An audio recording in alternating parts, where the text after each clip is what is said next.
Hey guys, hey yo guys. Guys, do you know what this is? This is the 1200 hour. Do you know where Oreo cookies went?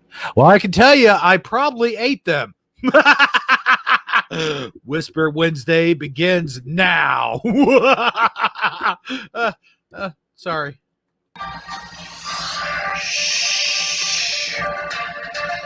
Quiet. Quiet. Quiet. Shh. Whisper. Whisper. Whisper. Whisper. Whisper. Hello, everybody, and welcome to Whisper Wednesday. This is your host with the most that loves to eat toast with a bunch of ghosts, He-Man 77, along with Sagitarically 99. 99? Why? Because it takes 99 tries before he answers his phone. No, I'm just kidding. How you doing, brother? Welcome to the show. Oh my God, where did you get all that enthusiasm? I don't know. This is supposed to be Whisper Wednesday, not Wild Wednesday. Well, at least it's not Weirdo Wednesday. Which was the original name we intended to let it go at?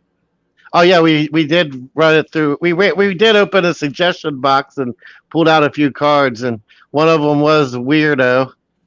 Yes, you know, here on Weirdo Wednesday, at least we don't molest you like those other guys.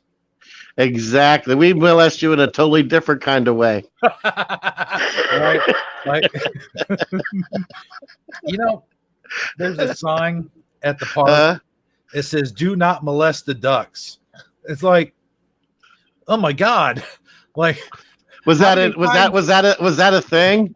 Yeah, it's like, how many times did this happen before they actually posted the sign? Those poor ducks. Well, you know how when we're on Taco Tuesday, and we always try to make tacos on Tuesday to be in the theme of the day and the talk show and everything. Well, I knew we were getting ready to go live for Whisper Wednesday, and I'm like, I need to make a meal that goes along with Whisper Wednesday. So I'm sitting there scratching my head, pulling the goatee hairs on my chin, trying to come up with something, Mm-hmm. And then I remember that there's a special Arabic fruit that grows down in the Whispering Valley. So I had to walk all the way down to the Whispering Willows in the Whispering Valley to find this special fruit. And when I got there, it was dark by the time I got there, and I didn't bring a flashlight. So I had to come all the way back home, grab my flashlight, and then walk there again so that I could find them. And then when I brought them home, I had there's like a delicate way you have to prepare them, and it just took forever. So anyway, the meal turned out okay, but yeah, I don't know that I really should have went through all that effort just to get that special Arabic fruit that grows down in the Whispering Willows in the Whispering Valley. Well, on Shira, there's a place called the Whispering Woods. And I think there's a whispering willow tree that bears fruit. Yeah. You know what I'm talking about. Tila's down with that deal with that too. That's cool. Yeah. Tila. Yeah. You said Tila, right? No, I said Shira. Shira. My bad. Shira. Do. Shira. Okay, we're back. Now, if Tila went against Shira, who would win? Shira. Okay, just making sure. Oh, yeah. Hold on a second. I got something growing inside of my belly. I need to get out. I'll be right back.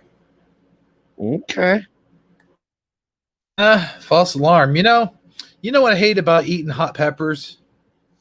Is like the minute you eat hot peppers, and by the way, I am going to eat a habanero pepper with a sandwich live on air one day. But what makes me so angry about peppers, like you eat peppers with your meal. Like I had ramen noodles, grilled chicken, like the frozen grilled chicken, the Tyson's grilled chicken kind of chicken, and broccoli. All right, so I mix all my ingredients in there, and of course I added my own hot peppers straight from the Garden of Hebrew, I should say. Okay, Okay, yeah. so yeah, so I chopped all those up and I threw them all in a whatchamadoodle, and then mixed it in all with my noodles, and next thing you know, and I'm like 5 or 6 or 7 or 8 bites in, and next thing you know, my nose is running. I'm building up quite the sweat above my eyebrow, and then Mm-hmm. I'm sitting here, I'm sneezing and I'm blowing my nose, and my nose is running faster than. Okay, I can't tell that joke on the air, but you know what I'm saying. Well, what's the alternate? Running faster than Running faster than a blank getting killed by a blank. Oh, okay, yeah. Because Yeah, those blanks, they like to run pretty fast, exactly. especially when they're getting killed by a blank. Yes. Which, Now, but that's neither here nor there, or is it both here and there? I'm not sure, but either way, I can relate. Peppers do can cause adverse reactions. and what it just happened to happen right in the middle of Armor Up's Wednesday Word, which was on earlier. Mm, okay. Oh, yeah, I totally missed it. I had forgot about it, and I was busy doing my whole trek down to the Whispering Willows and everything. So Yeah, did you see what this loser, this Hebrews toy reviews guy said? Look at this jackass. Look at what he has to say to you. okay, let's see here. I bet Sagi is eating some kind of complicated big meal that he had to cook from an actual stove. Well, you weren't really that far off track, and that wasn't really a mean comment. It was a keen observation. Oh, okay. Well, I'll excuse him this time. But if that low down, no good for nothing motherfucking Hebrew toy review guy says anything bad about my panel again, I'll chase him down faster than a cop chasing a donut on a rainy day. I'll tell you what. Okay, yeah. Well, I appreciate that you got my back like that. Well, heck yeah, man. You're my only broadcast partner. Well, at least for Whisper Wednesday. Yeah, Yeah. well, I would have your back the same way if somebody was to come in the chat room and start talking some smack about you. I would chase them down like autocorrect when Hebrews trying to spell. Yeah, I know, right? I mean, look at that. Degenerate. He's a degenerate, that Hebrew toy review guy. And he even stole my avatar and my name, I might add. Well, it's been going around here lately. People copying off other people's YouTube monikers. Like we saw, like a Noble Nest D yesterday that wasn't Noble Nest D. Yeah, he wasn't Noble SD. He was like he was a not so noble Nest D. Yes, he was, man. And I'm willing to bet that no good for nothing ham and egger wasn't even from Canada, probably. Like he was probably from New Zealand. Venezuela, yeah. Oh, I was going to say New Zealand, but yeah, Venezuela's as well, man. Mm-hmm. Somewhere in the South Pacific for sure. I mean, South America. Yeah, absolutely. Hey, you know what, man? I'll tell you what. I have been looking at my collection here lately. Your collection of DVDs, my DVD collection. Oh, okay, yeah. I bet you have a rather vast DVD collection. Hey, there's Lorraine. Hold on, let me say it correctly. Lorraine Lamour. And you know what? I spelled Lorraine wrong, I think, when I did the special birthday song to her. Well, they probably didn't have an autocorrect for the proper way that Lorraine spells her name. That's right. And I do apologize for that, man. I didn't realize some unknown factoids about Lorraine Lamour. Okay. Well, you know what? I was glad that you were able to do that for her, and I'm sure she appreciated it, even though you did spell her name wrong. No, but I do have some unknown factoids. Like, did you know that Lorraine Lamour's a famous actress? Well, I do now. And did you know that at one time she was actually a stand-up comedian? Interesting. Actually, I Mhm. did. I did already know that, but I'm just going to play along. Go ahead. Oh, okay, yeah. And also, Lorraine Lamore is one heck of a pie eater. I mean, cake eater. You know, A cake she eater. she Okay. can eat a cake like nobody's business, and it probably like should have been. nobody's business, huh? Yeah. And I got to tell you though, it probably should have been nobody's business, but gosh darn it, you know. Well, I tell you what, that was a special video that she had made for if you watch it till the end, it's happy 100th Conan. I guess it was 100th episode. Oh yeah, that So guy. Yeah. who Conan knows what we can O'Brien. expect? What kind of video we can expect when we reach our 100th episode? You know, with the bar set so high. Oh yeah. I think we've already done that. I don't know. Ah, you think we've done 100 of them? Well, well, no, but I know I have over 300 videos. I figure in those 300 videos, we've done at least, I would say 79 or 80% of them. Well, we probably need to break it down to a specific show, like either pick Taco Tuesday or Shifty Sunday, since that's the one we do most often, and see where we're at. What which one has the highest count? Whichever one we get to 100 of first. Yeah, Yeah. that makes sense. We'll do that for an episode. But I got to tell you, All right. what really grinds my gears All right. What does really grind your gears? is that no good for nothing Andy Richter. I mean, he just sits there while Conan does all the work, and but Andy takes all the credit. Like he is just, oh, he just grinds my gears, man. He sits there, he makes his little jokes, he ha ha, and then Mhm. he makes Max Weinberg look like Pinocchio. I mean, that guy, yeah. Well, with a name like Richter, he's going to be off of the scale. You know what I'm saying? Sometimes I think Andy Richter is off of his sphincter. I think that he's just jealous of Conan's success. I think that's really what it is. Well, he could be. No, of course, I'm just joshing him. Well, yeah, I know you are. But Actually, I would think they're probably rather good friends. They probably even hang out on their off days and play Scrabble and stuff. they play well off of each other, like you and I do. Like you're like Johnny and what was the other guy's name? Ed. Johnny Ed, yeah, Johnny and Ed, yeah, uh-huh. Yeah. And you know what? We don't even have any fancy writers writing our material for us. We just ad lib, but I have a feeling that it shows. You think? No, but I gotta say, man, Conan's one funny dude, and ever since he switched over to TBS, he has just been even more hilarious than usual. And here's a little factoid that people don't know: is Conan actually was a writer for The Simpsons at one time. It seems like I have heard that before, but I would have never have like if you put a multiple choice question of person that once wrote for The Simpsons and his name was on the list, he probably wouldn't have been my first choice. Oh, really? Oh yeah, I would have probably picked some obscure name with some guy that had a Jewish last name or something. Oh well, yeah, I see your point there, but yeah, you wouldn't think an Irish dude could pull it off, but he did. He did, man. Yeah. He did. Some of the funniest shows come from Conan O'Brien.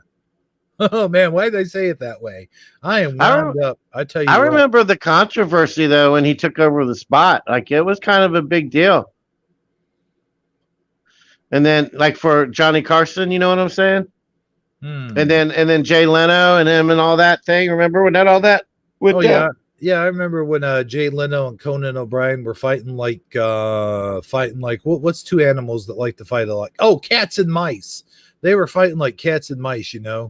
Well, I would have probably went with cats and dogs, but hey, yeah, cats and mice works. But you know what? I think in cats and dogs, it's more of like an even kill. Sometimes the cat wins, sometimes the dog wins. But with the whole cat and mice scenario, I don't think the mouse wins very often. He might get away, but I doubt he ever wins the battle. I heard Unless it's an episode of Tom and Jerry, which is totally different. well, I heard that Jay Leno was a real jerk. You know, I have heard such things as well. He likes to pour his coffee down into sewer drains. Hmm. He pours his Yeah. nasty coffee right down the sewer drains, and then it well, I don't see how that would affect anything, but yeah. Getting back to Conan O'Brien, Uh-huh.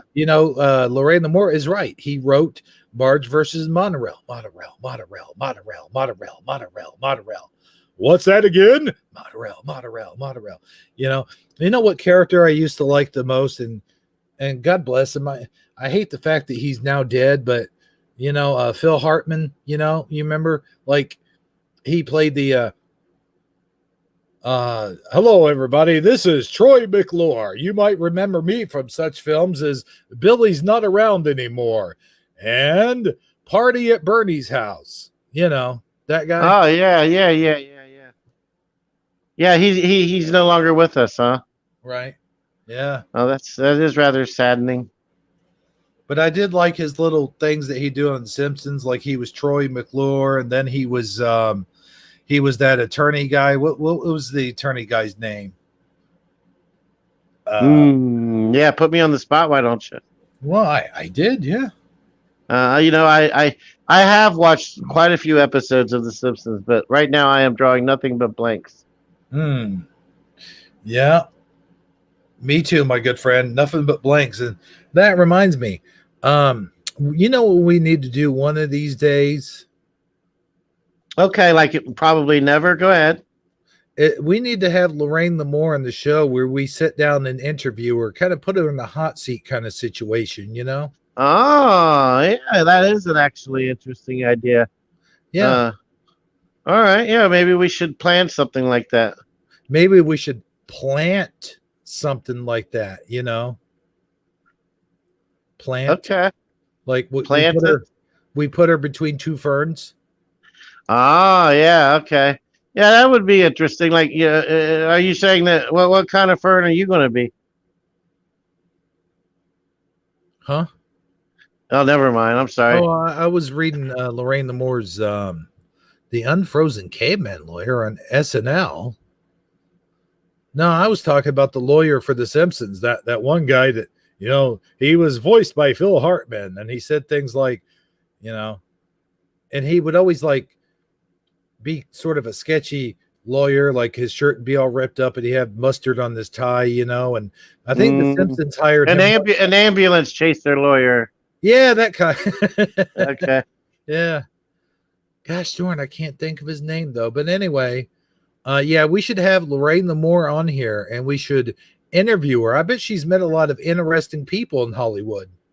I'm sure that she has. Yeah, we need to come up with like a before she comes on, we need to probably come up with some good questions that we're going to ask her so we can keep it, guided and in the right direction. And then maybe,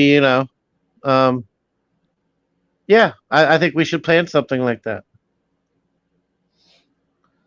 Oh man, I tell you what though, I gotta say this, and I'll mention it one time and then I'll shut up about it because I've been talking an awful lot about The Simpsons, and all the famous writers that's been on the show. Mm-hmm. And one of the famous writers that doesn't like to show his face, and he doesn't like to talk on the commentary. In fact, I don't think it was until season 10 or 11 where they actually got the guy to do a commentary track with them, and I don't think he really liked it very much. So you've listened to like every season's commentary track? Oh yeah. Oh wow, now that is dedication, my friend. I mean, I might have heard one or two episodes with the commentary, but I have never any show. I can't even think of. Well, no, I take that back. When I watched Lost, I did go, but I had the DVD set of that, and I did play it back with the entire season, one entire season with the commentary. But besides that, I have never done anything like that. No, I listen every DVD box set I get. I listen to the entire commentary track, and sometimes if they have like a director's commentary and the actor's commentary, like I'll listen to both. At the same time? Well, well, no, not at the same time. You, Oh, okay. you knucklehead. At the same time, I don't think that's even. I don't think that's even possible.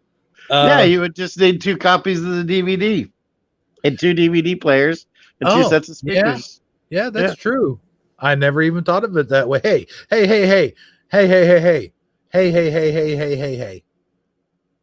Yes. You know what I was originally going to say at the top of the show? Where the monkeys were not messing around. Yeah, I like that saying too, but I was going to say, I was going to come in like top of the show. Like, let's pretend like I'm doing my intro. I was going to say, hey, hey, hey, stay tuned for Whisper Wednesday. And that was going to be my thing. Okay. You would have sounded really robust, slightly obese, and darker skinned. Yeah. And you probably would sound like you had a lot of friends who wore weird clothes. Oh yeah, you know, one of my favorite friends that wears weird clothes is the guy that wears the hat over his face. It's got eye holes. Yeah. Uh, Yeah, he was prepared for 2020 way before 2020. oh yeah, man. He had the mask. He had the mask. He really wore it. It was I always before. wondered what he looked like under it. Like they never once showed him without that on. Oh, I don't know. I don't know. No, they didn't. Yeah, I was curious. Like, I wonder what he actually looks like because I mean, it's like he woke up and he showered with the dang thing on. Yes, he did, didn't he? Like, Yeah. yeah. That's funny when characters do that. It's like it would be like if Ram Man showered with all his shiny metal on. Exactly. Yeah. And then he had to polish it after every shower to make sure it didn't rust. Oh yeah, for sure. Yeah, you got to put armor on your armor. Armor on your armor? Yeah, okay, Yeah. I get it. Yeah. Yeah, yeah. But you know what? One of my favorite Conan skits was, and I'm getting back to Conan. Yes, I am. Okay. One of my favorite Conan skits that him and Andy did was the year 2000. You remember that one? You know, you're catching me I'm gonna just admittedly say I do not have over the air TV, and I don't watch Conan O'Brien. So when he first came out, I still had TV, and I watched like maybe like the first handful of episodes when all the hype was surrounding his, his newness, Well, But Sagi, after that, yeah, nothing. Sagi, this was like back in 96, 97, 98. Oh. It was like because that's what made it so good is like he had these weird predictions for the year 2000 and he would say them out like he would wear this kind of like the black cloth like the barbershop like the barber would put around you when he was cutting your hair and Oh, and okay. then he'd wear like this weird middle bow over his head and then he have a flashlight under his chin and go in the year 2000 and then When you paint the picture, I do kind of vaguely remember that. Yes. yeah.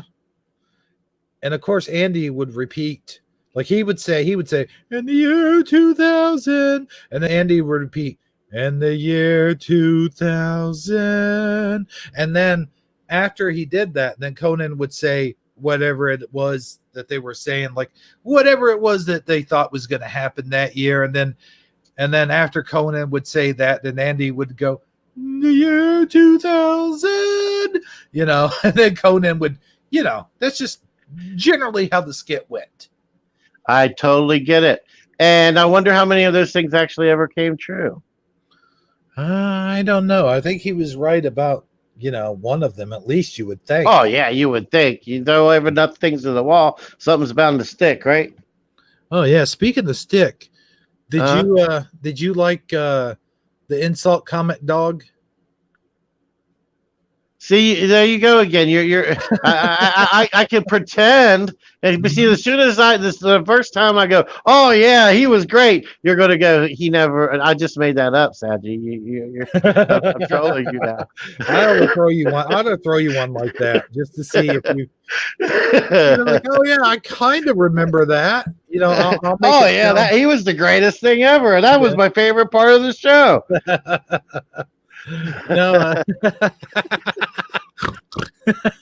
No, you made me snort, man. That's funny. I can't remember what his full name was though. Is he was the insult comic dog, and he had the bow tie, and he had a cigar, and he'd go up to people off on the street doing the interviews, and he would like, okay, for an example, let's say he went up to you, and he would say, "Hey, Sagi, those are some great glasses, man." And you would say, "Oh, well, gee, thanks, insult comic dog." And he'd go, "For me to poop on." you know? Oh, okay. Yeah. I'm very familiar with that concept. If I'm not remembering him, I'm remembering things like that. So Oh. that was kind of like that was a funny thing back in the day. I think even Eminem used the insult comic dog or a version thereof. Yeah, he might very well have. Lorraine Lamore just refreshed my memory. It was Triumph, the insult comic dog. Yeah. Yeah, Triumph. I remember Triumph. Oh, I really do. I'm not just saying that. I'm remaining honest here. Okay. And I think Eminem used them in one of his music videos as well. Yeah, he might have. I mean, he was popular. Mm-hmm. He became a thing. Like like I think even after he was on Conan, like he became a thing after that. You know what would be a good an epic rap battle would be Triumph against Ted. Oh yeah. I tell you, man. Something interesting. All right. I love the movie Ted, and I'll tell you why. All right. There's this one really funny, obscure line that he does where there's like they go to Fish World or whatever the hell it's called. It's kind of like, Sea World or whatever. Mm-hmm. Or like no, not like Sea World, but it's like when you go to the zoo and you see like the fish in this giant fish tank, Okay, yeah, at the aquarium section of the zoo. Yeah, the aquatic center. Yeah, the aquatic center. Yeah, we could go with that. Yeah, where you're like in your below water level, and you can see what particular animal, what particular sea creature are we looking at here? No, I mean it's like fish. It's these fish. Oh, just regular old. Now, are they saltwater fish? I imagine so. I don't know. They're just like big giant fish, Are they colorful? I'm not really. I mean, what's so special about them? No. It has really nothing to do with the fish. Oh, okay. It's just, all right. The scene is so funny because the fish are swimming around, and then Ted makes like a wisecrack about him. Don't you remember that scene? Like, what does he say? Him and Mark are down there, and he does like this really great bit. You'd have to see the fish's face because it really looks like he's saying this. He's like, "I am disappointed in my life," or something like that. It's yeah, okay, I do kind of remember that. Let me see if I can find it. Actually, it could be on YouTube. Hold on. Ted. Oh, I better go to YouTube, not just type it in. Let me go to YouTube. It is really, for some reason, that one line just cracks me the F up, Kind of like when Shrek says, "Try the veal, I'm here all week." Yeah. Actually, it's quite funnier than that. Okay. Let me let me see if it's on YouTube. If it's on YouTube, we shouldn't get canceled for it. Ted Fish scene. Ted Fish scene. Let's see here. Here it is. All right. Oh my God. This You're is laughing already, and we're not even watching it yet. this is so freaking hilarious. I don't know why, because it's like this really obscure sort of thing. It's hilarious, dude.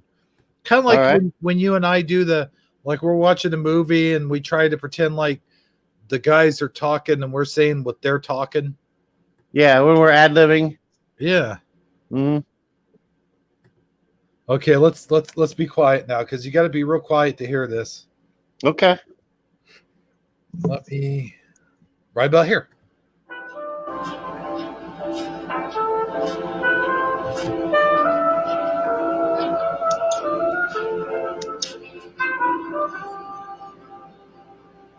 God, there's some messed up fish out there. Oh, look at that one. Philosophy white guy fish. I married the wrong woman, and now I lead a life of regret. Oh, look at this guy. I went to New York once in 1981, and I just did not feel safe.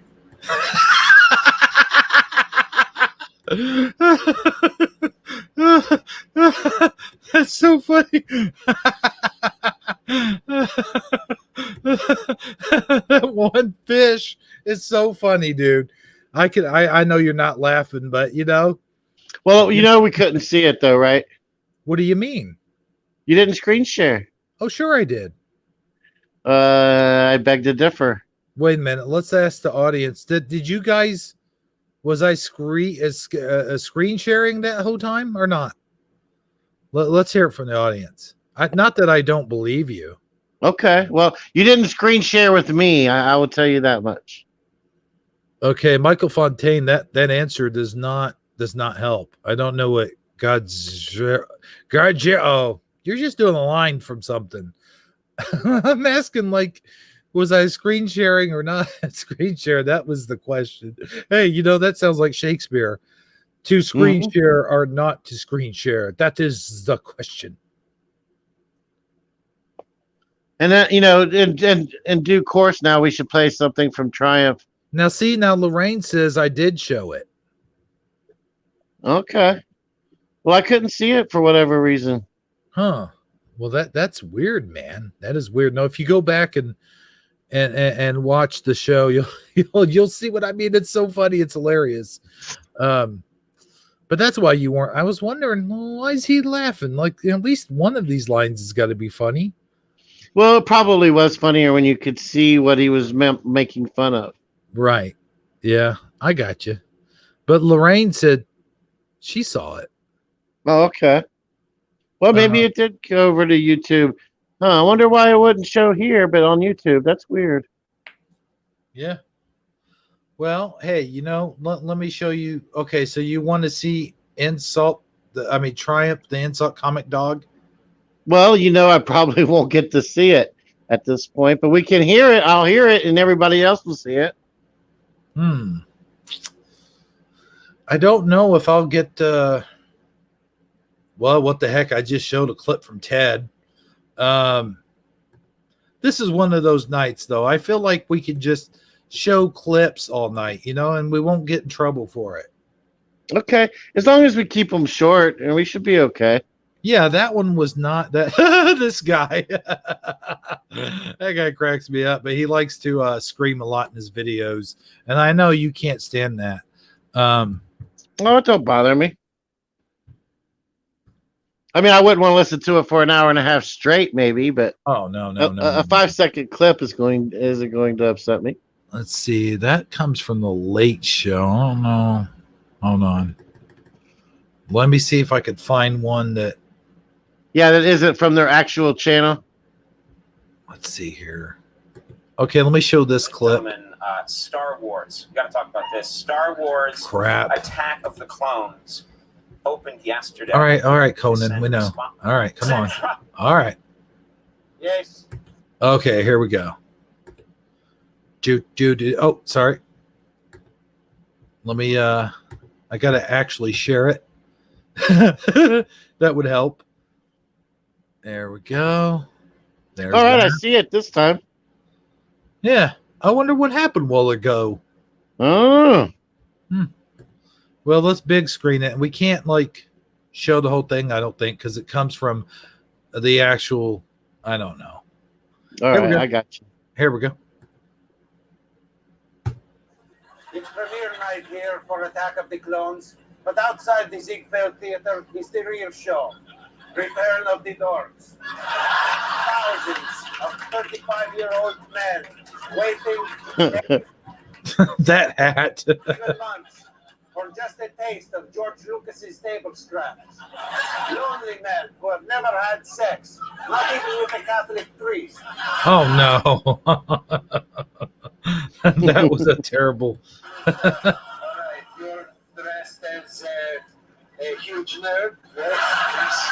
No, well, seriously, you're supposed to be. I'm supposed to be a Jedi. You're a Jedi Knight, yes. And what are the principles of a Jedi Knight? To always defend truth and justice throughout the galaxy. And to eat a lot of peanut M&Ms. That's great. That's what our people do. They eat a lot of peanut M&Ms in the back. Yeah, I mean, he kind of looks like a walking peanut M&M. If you really, he really does. What's good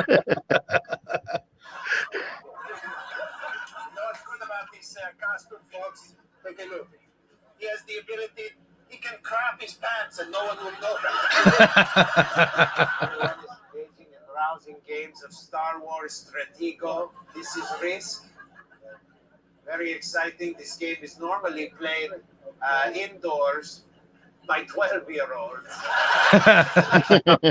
I just love some of the insults he does. Right for you. You're getting away from the drudgery of your normal mundane life. Spent playing Stratego at home. Unbelievable. Look, among the nerds, I found an actual girl here. Look at this. Not too shabby around here, huh, honey? The male-female ratio, yeah? I mean, you've got your veritable pick of the litter. You can choose from all kinds of guys who have no idea how to please you. All right, well, that's all we'll share of that for now. That's actually pretty good, though. Yeah. Like I said, I used to love that bit. Again, I hope we don't get sued. Not. Oh sued, yeah, I'm sure the attorneys are drafting letters in their office as we speak. They came in late just to make sure they sent you something. Oh yeah. What grinds my gears is how these people are getting away with. Not only do they show clips like that, but they show almost sometimes whole shows, and it's not their, it's not their channel. You know what I mean? Yeah. Especially these reaction channels. They play like an entire song or an entire album, and somehow they get it approved. I don't know how. Yeah. They're even monetized, and they got commercials and everything. Right. Yeah, I know. And I can understand the review guys, like they're doing it just for a review, and they put that in their video, and they let YouTube know that, and that's how they get by with that. Oh, okay. Well, maybe we should start doing reviews once in a while. Like we'll just call it the review show or something. Yeah, well, I think we could. I think we could think of a better name than that. Well, you know what I mean. Like, we'll make a show where we do reviews, or reactions. Like we watch things and we review and react. We could try it out. Yeah. We try it for a week. What I want to do is have. What's up? I want to have I'm not trying to copy Scarab or anything, but I would love to have our own movie night, like our own movie night, where we invite some of these fine schwein people like Lorraine Lamore and Tobin Schwing and Michael Fontaine and let's see, Go-Kart Bob and Eddie Van King. Yeah. And Jennifer Richardson. Is that her name? Yes. I would like to have our own personal private movie night. We'll send an invite back this stage right here. And people can come in and they'll be backstage until I let them in. And then when I let them in, they won't actually be able to talk. Well, they can watch the movie from backstage, Yeah, that's what I meant. And we'll just have to make sure we get rid of all of the hard salami and green M&Ms before we let them in. Oh, yeah. Because if we don't, then good old Lotar 900 will eat all that salami. Oh yeah, and I'm pretty sure that Go Kart Bob would eat all the M&Ms. Oh yeah, he uses M&Ms for fuel. I know, and I'm sure that no one. Never mind. I'm not going to go there, but Oh. yeah. If he was to get a bad case of the munchies or something. Oh yeah, well you can go there. I don't see why not. It's late. Okay, all right. We could mention stuff like that. This isn't NBC or CBS or it's not even TBS. Even though TBS allows a lot of cussing and stuff like that, so I think we would be good if we had our own show on TBS. Mm-hmm. Yeah. Yeah, well, I think we're more like WB. I'm just saying. yeah, especially you with the hat and the gold chain. Exactly. That's my new thing. I want to start saying exactly a lot. Oh, instead of all right. All right. Yeah, I'm going to go with exactly. Yeah. I'm actually writing it down so I won't forget. Who was it that came up with that saying all right? The first person that ever said it, I don't know, whoever that guy was. No, I mean, no. Oh man, you crack me up. No, I mean like.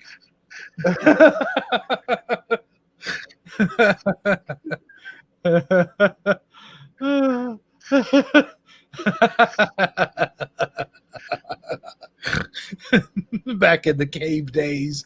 It caught on real quick. Everybody started just saying it right after that. It's like I'm gonna build me a fire. Ugh. All right. Yeah, even the guy that went around pointing all the time saying fire, fire, fire. he heard the one guy, that was slightly more intelligent go, all right, fire. And he went, all right, fire, all right. He just started saying that,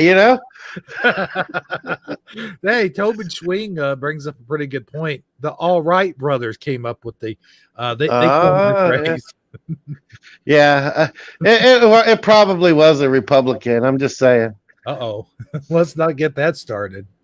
Well, they're right wing, Okay, I get it. Let's switch things around here. Let's turn gears. We're in fifth gear right now. Let's drop it down to neutral. All right. Another part, and I think we should have Lorraine Lamore in here. I think we should plan a day with Lorraine Lamore. Oh man, I was hoping to have her in there so she could tell jokes. Well, she probably would need to prepare some material anyway. Oh, you don't think she could come up with it all on the fly like a rap battle, Well, I'm not doubting her abilities. I'm sure she's probably totally capable of it. However, we would be selling ourselves short if we didn't allow her time to prepare some grade A material. I'm sure she could do an hour, a good solid hour, I bet you. Mm-hmm. Like, as long as there's no hecklers. We can't have Melissa Heckler in here, because she'll heckle. Well, that's how she got her name. Oh, is it now? Yeah, she heckled people and chat all the time. And no, I'm joking. I'm just kidding. Melissa, if you are watching, I do apologize. But, seriously, comedians get hecklers all the time. And have you ever watched those videos? It's funny to watch them, how they respond to them, like how they handle themselves.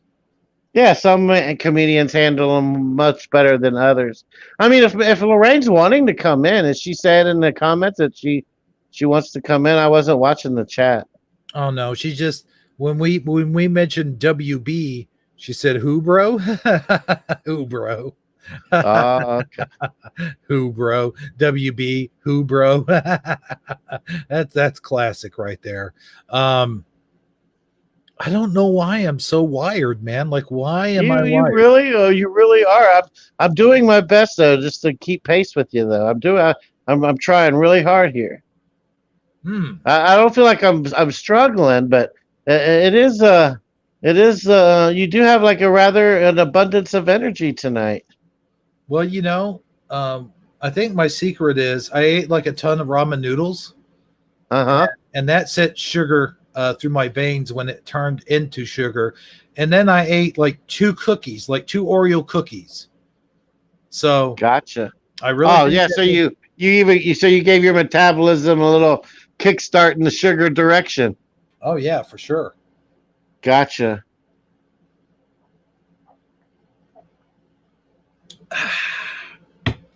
I gotta say, the movie Ted.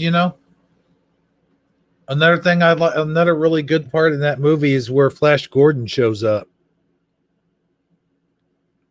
I thought, Oh yeah, I'm here. I muted up for just a second. I'm going to relocate. Hold on just a minute. I'll be right back. all right, while Sagi's doing that, I'm gonna go ahead and give this room a shout out. Let's see here. Take it from the top, Hebro. Oh, I most certainly will. We've got. Oh, I won't mention his name till Sagi gets back. We've got Hebro from Eternia, Hebro from Eternia, Hebro's Toy Reviews, that guy. Blech. We've got Lorraine Lemur. We've got, let's see here, scrolling down, Tobin Schwing. And there's one more guy. I won't mention his name until Sagi gets back. I'm back. Go ahead. All right, we've got Michael Fontaine in here. Oh, good old Michael Fontaine. Yeah, Michael Fontaine. Who would have guessed? Michael Fontaine might have guessed. And he says Matthew McConaughey for some odd reason. I don't know what context that's in. So I can't really comment on that either way. Yep, I'm not sure either. I'm looking at chat now to see if I could figure it out, but yeah. Well, what's weird is like when we were talking about WB before, I remember when I don't know, back when WB was kind of popular or it was kind of a new thing, and they had they came out with shirts that had the WB logo on it, and then it said, you better warn a brother. Oh, really? Yeah. I thought that was kind of clever. Play on words. I don't remember that. Oh, okay. I don't remember that. I do remember, however, it did have the Wayans brothers on there a lot. And I know that's where that probably came from. Like they had a lot of African-American talent on their programming. Well, I mean, the WB stands for Warner Brothers. Right. But I do remember like the frog, like what's his name? Something J Frog. Oh yeah, I do remember the frog. Yeah. And Living Color was on that network, I think, maybe too. I'm not sure. Maybe the reruns? Yeah, because the original was on Fox, that's right. Yeah. That's what I remember, but yeah, in Living Color, that's where good old Jim Carrey was on that. He got his start on there, I think. Well, and then you also mentioned the Flash Gordon being on Ted. Yeah, I thought that was pretty cool. And it seems like whenever you meet your hero, it's more often than not, it's usually a letdown. Yeah, but I mean, in this case, thank God he wasn't a letdown. He lived up to his expectations and a whole lot more. Yes, he did. Yeah. I think he actually embraced the character. You know what I mean? Mm-hmm. Well, as an actor, he really hasn't really done a whole lot lately. So right. It was probably good for him to, get a taste of the limelight again. And I'm sure there was a resurgence in people watching that movie as a result of it too. Like that a generation that had never even knew it existed. Mm-hmm. The younger generation. Yeah. Do you think that movie is due for a remake, or should they just leave the classic alone? I think they should just leave Sleeping Dogs Lie, man. Just let them lie. All right. It would be as if somebody did a Back to the Future remake, Well, I mean, Flash Gordon's much, much older than Back to the Future. Yeah, but wait. how much older though? Wasn't he out in like 82? Yeah, we'd have to Google it, but that sounds somewhere in that. And it was just one movie. Mm-hmm. You know, they were going to have a Flash Gordon too, but I think a lot of people didn't want to be in it, so they didn't do it. You know, it kind of ended in a way where it was set up to do a sequel. Yeah, they were. You know, there's a lot of fans of the Flash Gordon movie that were upset and disappointed it didn't have a sequel. But I gotta say, the movie Ted kind of makes up for that. They kind of did their own sort of like little mini sequel, if you will. You know? Yeah, I guess you're right. Yeah, good point. Yeah. Hey, Affected by Grace is in here. Well, hello, Affected by Grace. You popped in just in time for the nonsense. Actually, you can never be late for our nonsense because it never ends. Yeah, it's like that old saying. How's that old saying go? Stay for the nonsense. No, wait. Stay for the peanuts, but leave for the nonsense. I don't know. I'm making this shit up as I go along. You know? Okay.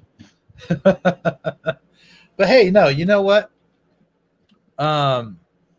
You see a lot of times, you see in movies a lot of times, like Hollywood has really run out of ideas. I mean, they've really seemed like they're scraping the bottom of the barrel. They don't have any original ideas. And even when they do come up with a new idea, it's just a different take on something that already exists. Like Valentine's Day, for an example, was all a big, basically they copied right off of a Groundhog's Day, except they threw like a murder element into it, you know? You're talking about the movie, right? Not the holiday? Yeah. Valentine's. And let me ask you this. Why is Valentine's Day associated with so much violent stuff like the Valentines Day Massacre and, you know? Yeah, I think that's just another example of Hollywood trying to make it that. Like it, they're taking something that's pure and then because Valentine's Day isn't known for violence, traditionally speaking. Well, no, I was talking about real life, like a real life situation. Well, what was the Valentine's Day Massacre? I'm not familiar with this. You're not familiar with the Valentine's Day Massacre? Was it like mob thing or something? Yeah, it was the Italian mafia. It was different families in the mafia were trying to take down other families in the mafia. I think it happened in Chicago. It all had to do with Al Capone. Al Capone, yeah. Al Capone and his gang took out another fashion in the mafia, and that on Valentine's Day that all occurred. So it was the Valentine's Day Massacre. Well, now that you mention that, I do kind of vaguely remember that, but I mean, that was like a one-time deal. It's not like that traditionally happens every Valentine's Day in real life. Like people don't go. But the Hollywood actually has started making movies that are like horror movies to come out on Valentine's Day, and it's usually like some type of relationship gone wrong type deal. You know what I mean? Oh, like yeah. Tobin Swing just typed in My Bloody Valentine. That would be one. And another one that came out on Valentine's Day was a long time ago was So I Married an Axe Murderer with the guy from Wayne's World. Oh, yeah, Mike Myers. Yeah. And then there's been a couple other examples too. I can't think of them right off the top of my head, but you see what I'm saying. Oh, yeah. That absolutely is a thing, you know, and it seems like, and then that was something that was big in the 90s too. Like you mentioned, my wife, I Married an Axe Murderer. You know what's funny is like there's a movie out there. My wife murdered. I worry. So what are you planning to do to your wife again?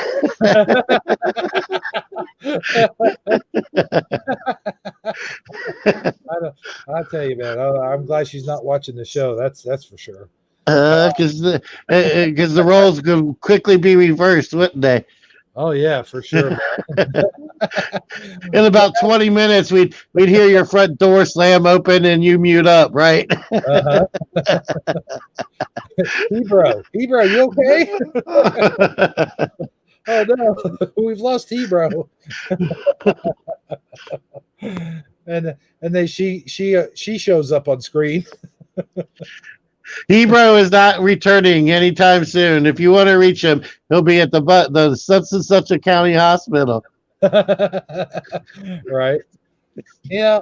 What I meant to say was, Uh-huh. you had a movie. I married an axe murderer, and Uh-huh. it was starring Michael Myers, who Mike Myers, who He's known also for a different holiday and murdering people. Yeah. right, that's right, yeah, like Mike Myers and Michael Myers. Think about it. Mm-hmm. So I don't want to start. You know, I never put all that together. I think you may have just started a whole new conspiracy theory. I was just getting ready to say, man, I don't want to start a whole new conspiracy theory, but yeah, that's exactly what I think I might have done. Yes, I think you just discovered one. Oh my gosh. It's way better than pigeons aren't real, by the way. Oh yeah, I like the pigeons aren't real segment we did on Taco Tuesday. Yeah, I hope everybody realizes that I don't believe that pigeons aren't real. Like, I just thought it would be a fun thing to talk about. That was something to talk about, man. And it's one of those things where I think that is probably popular with, like, you know, the same people that like to go to the Star Wars conventions and play Risk outside.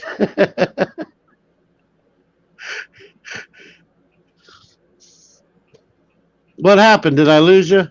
Oh no, just hold on 1 second. I'm asking the question. Let's see here. She's still on here. Lorraine the Moore, check your Facebook. Oh man. Phew, that was fast. Yeah, I'd say. So anyway, where were we? I forget. Have you ever heard the Popples? Who? The Popples. Is it? It sounds like a show like the Snorks or something.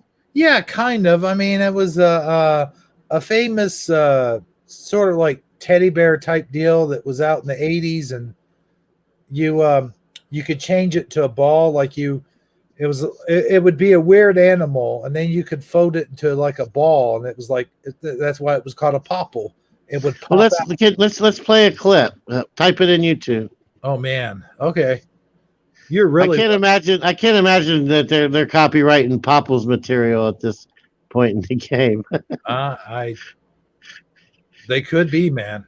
You know, the Popple lawyers may be working overtime this week. You never know. Yeah. Well, there's only one way to find out. If I could find a clip of it. Oh yeah, it may be so obscure it no longer exists. Let's see here.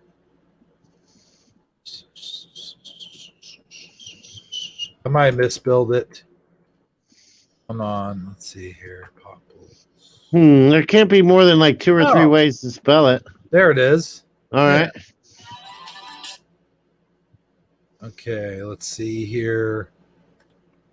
I mean, these things were in the 80s. So Oh yeah, let me get out of the chat window here so I can see what's going on. All right, go ahead. Sorry. Oh yeah, okay. All right, let's see here. The Popples. My wife has one of these toys.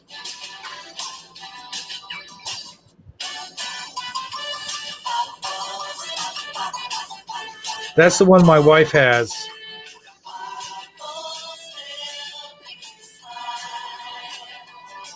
See, they're like little balls. I see that. basically they're like these little balls that turn into these weird creatures. This is the one right here that my wife has. Okay. Does he have a name? I don't know. I guess Dizzy Lion. I don't know. Okay. But let me remove that. Interesting. Good old Lothar 900. You never know what he's going to say. Actually, I think she has another video of her eating cupcakes. She does. Somewhere. Yes. Somewhere out there on the interwebs. Yeah. All right. So look at you spreading all these conspiracy theories tonight. I'm good at that, man. I tell you what, I am the most conspiracy spreading motherfucker you'd ever want to know. Right. Oh, well, if her cake eating video goes viral, she is going to become like a celebrity overnight. A celebrity cake eater. Mm-hmm. Yeah, I would love to see that, man. Anyway, she'll be booking parties and corporate events, all kinds of things. Oh yeah, she'll yeah. I think, you know what? I think she'll become like that. You know how you got like Stephen Urkel is like that I didn't do it kid.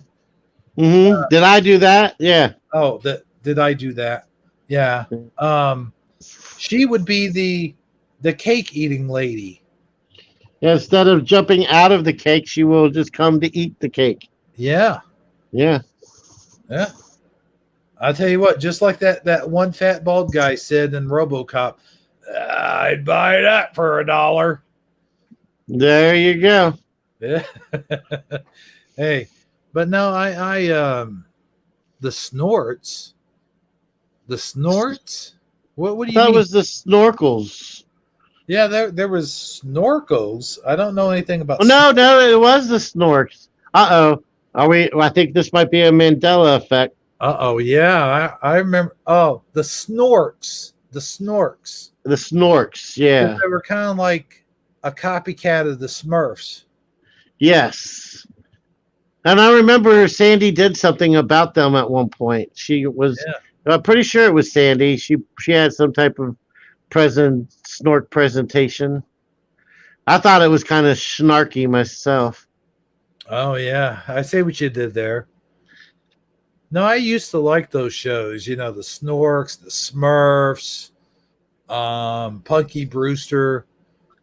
You know, all those were my. Of course, you were too old for this. You were already like living it up in the Harlem Heights. You know, with your gold chain and. Well, actually, you're somewhat mistaken. The Smurfs, I was still kind of a child when the Smurfs came out. I was a little old to be watching them, but I still thought they were kind of all right.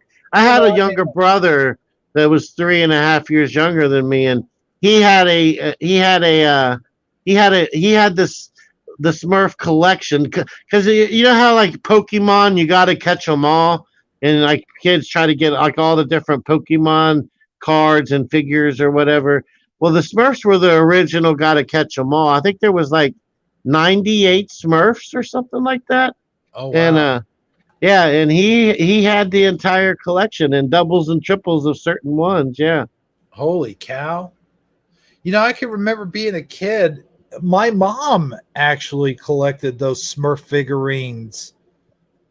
Like they weren't action figures. They don't move or anything. No, like, they're like army men, but they're blue. Yeah. Yeah. Yeah. Yeah. They came in a meal. Like I'm not sure what it was. If it was a Happy Meal, or there was a way you could get them with a purchase of something. I forget how it exactly went down. I don't think it was that. I think they were sold in stores, my friend. But I remember him getting like certain ones through like a way like there was a way that he was just getting them like with something else we were getting. I don't know if it was in cereal box or if it was in a a Happy Meal type deal or what, but there was a way that you could get them through buying something else. You know what I'm saying? Yeah, but that I don't. Hold on one second. I hope I don't close the stream. I'm clicking the way here. I need to be careful what I'm clicking.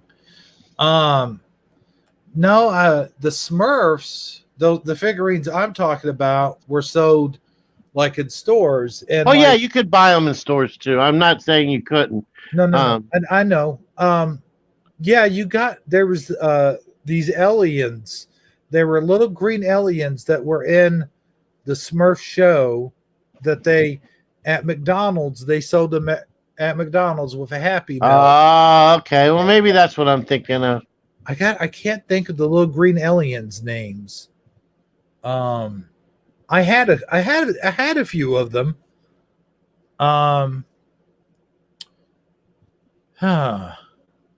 I can't like there was a Martian looking. They were Martian looking dudes, and there was a woman Martian. They were kind of like the Smurfs. Yeah, but they were green. Right. Yeah, I do remember that vaguely. Now that I remember being at McDonald's and Happy Meals because I used to get them in Happy Meals when I was a kid. Okay. And I'm not saying that Smurfs weren't in Happy Meals, but the ones I'm thinking about weren't. Right. I just remember he was getting them some way that there was a way that every time we went out, somehow he came back with a dang Smurf. Okay. Yeah, they had a bunch of those damn things, man. They had like weightlifter Smurf, bakery Smurf. Of course, you had your originals like Grumpy and Sleepy and Dopey. And Well, now you're thinking of dwarves, my friend. are you sure? Yeah, the 7 dwarves. You might have heard of them: Dopey and Sleepy and Grumpy. Now wait a minute. So there wasn't a Grumpy Smurf? Well, I don't know if there was one that was grumpy, but I don't know. Maybe. Type in grumpy Smurf. Wait. No, not Grumpy. Grouchy. Grouchy. Yeah, that makes a lot Grouchy more Smurf. sense. Yeah. Yeah. And there was Vanity Smurf, and of course Yes. the leader of the pack, Papa Smurf, and Brainy Uh-huh. Smurf, and Handy Smurf, Mhm. and let's see, what was the one? Oh, Jokey Smurf, the one that used to like to give you packages, and then as soon as you opened the package, it blow up. Yeah, I wonder what his name. I don't think it was Jokey, was it? I'm pretty sure his name was Jokey. I could be wrong. I could be. Yeah. I know it wasn't. But I do know who you're talking about. I do know who you're talking. Yeah. And it was like there was like about 20 of them that you really got to know well, and the other like 80 were pretty obscure. They rarely had lines or had any part of the storyline. Yeah. Yeah, they were just your generic blue Smurfs. Yeah. Yeah. But you would think after so many explosive packages, they would learn their lesson. Like, come on, you really gonna open that same package? You know what it's gonna do. I mean, come on, really? Mm-hmm. You know, And it's another example too, like where Gargamel always thinks he's going to win, and then of course they always find a way to outsmart him, no matter how dire and bleak it gets. That before the show's over or the movie, or sometimes it may have even been continued. I'm thinking, but in the end, the Smurfs always win. And you know what's funny? Go ahead. You know what's funny is like Smurfette came out of one of Gargamel's evil schemes. Like he actually created her. And when he first created her, she had black hair. And then Papa Smurf did some kind of magic spell at the end of the show, and it made her good. And then when she turned good, she had blonde hair. Do you remember that? Yeah, I do vaguely remember that. And not much unlike that triumphant dog bit, she was surrounded by a bunch of men who had no idea how to please her. Right. But here's my question. There's only one female Smurf there, right? So, and she was created by Gargamel. Right. So how did all the other Smurfs get there if there was only one female Smurf there? Were they all created? Good question. I never really gave it much thought. You are definitely the bringer of conspiracy theories tonight, my friend. Oh, I got to tell you, you know, I always wondered also, about GI Joe. Also, is like they only had about 3 females on the whole Joe team, and there was hundreds of Joes. And once again, those 3 females were surrounded by men who had no idea how to please them. Well, I'm sure they didn't. Their plastic crotches would always break off when they did the smallest thing. So Are you saying GI Joe wasn't anatomically correct? no, not at all. Oh, okay. Oh man, what kind of show has this become? Well, then what was the purpose of the Kung Fu grip? I digress. True grip. Oh, yeah, I got you. Yeah, that's slightly funny, I gotta say. All right. You pulled off a boner there. I'm not gonna keep this joke running. Well, if you did, that would be very cocky of you. So I'm glad you didn't. Yeah, I would never do anything like that. Yeah. All right, now seriously though, let's stop dicking around and All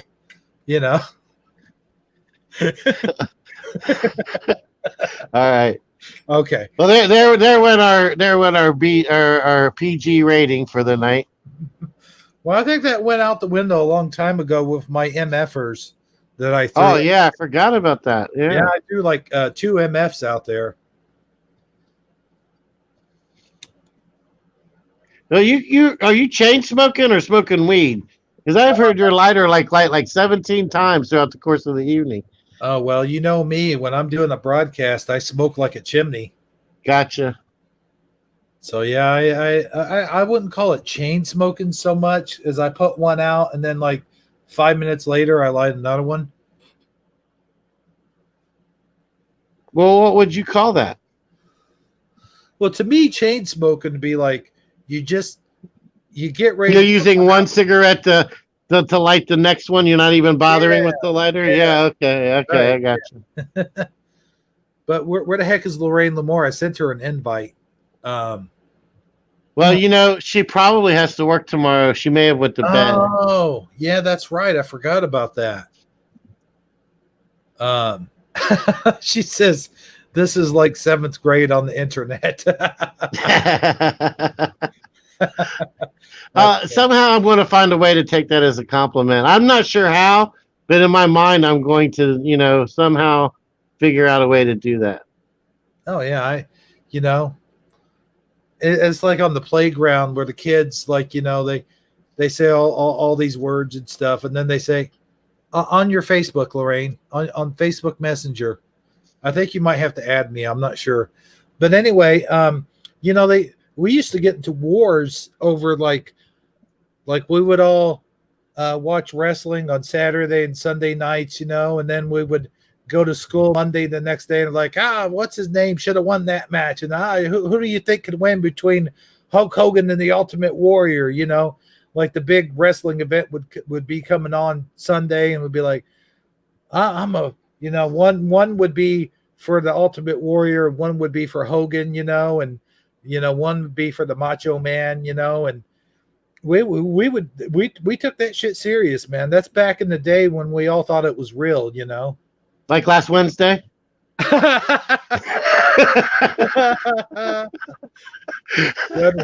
Good one. You got me there. You got me there, man.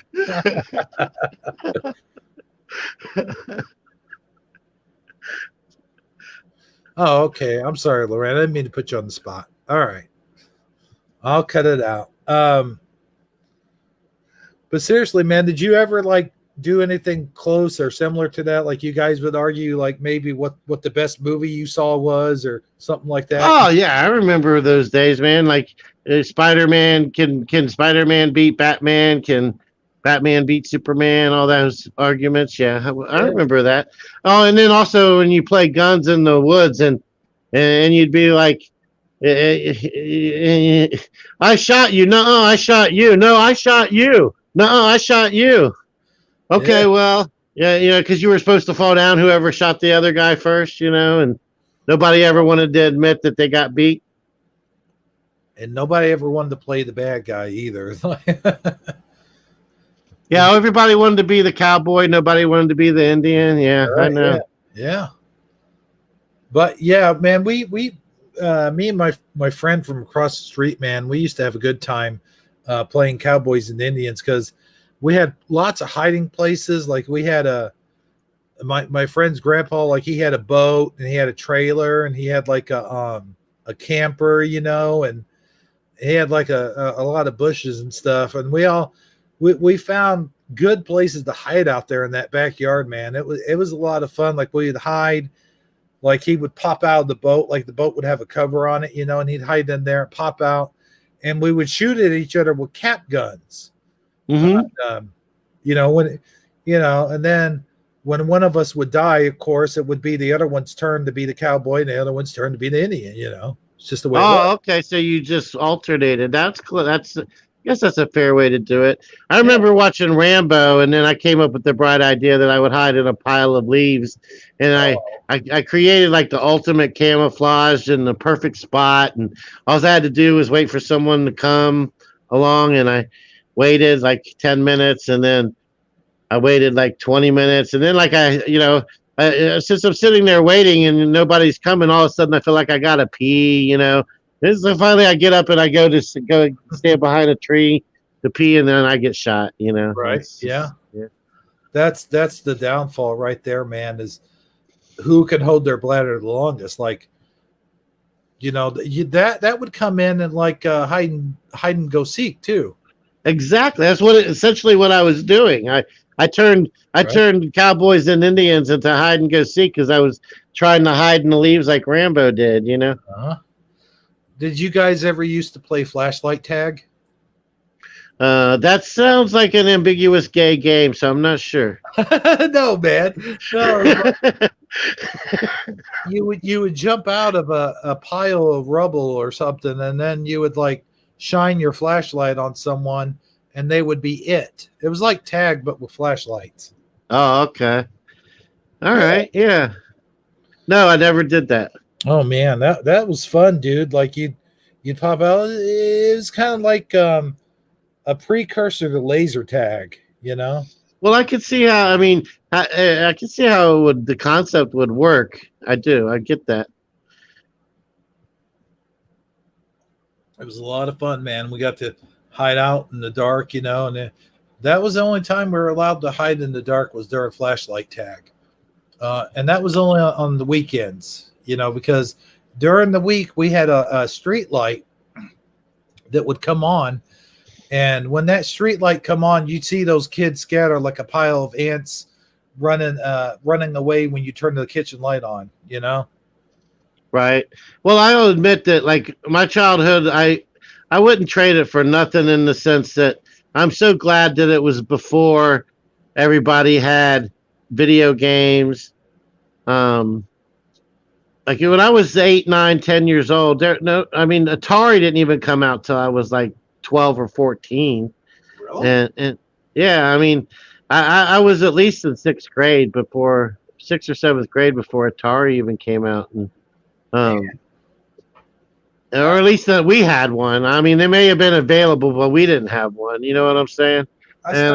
Say Atari came out in like 82, I think. Yeah, I would have been 12. So yeah, that sounds about right. And I probably didn't get one until I was like 13. It wasn't like I was in line the day they came out with buying the first box that hit the market.